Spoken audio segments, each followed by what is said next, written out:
you can see it now in Italian wine that people are going back to the past.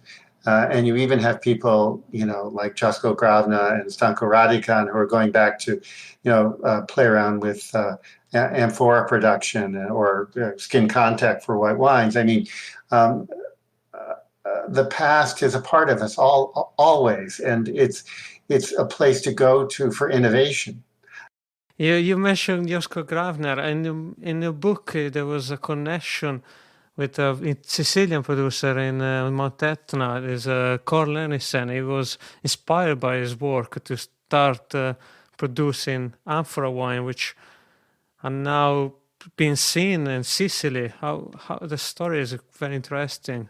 The two areas of creativity in Italy have been Friuli on the Slovenian border and Sicily. Those are the two areas which have been the most innovative.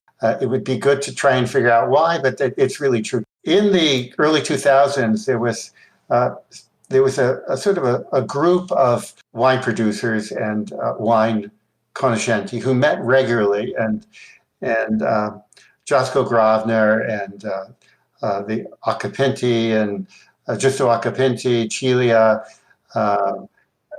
Ed Koss, for instance, and Gianfranco Soldera was another, and there were several others who met regularly and were talking about what wine really was, and they were incredibly curious, and it was that group which helped steer some of the interest towards bringing in the whole concept of the skin of the grape being essential to the identity of wine was an important concept there, and the French really perfected fermentation, and the southwestern Germans perfected the fermentation without the skin, white wine production, and they were far ahead of any other area until the 1970s and 1980s.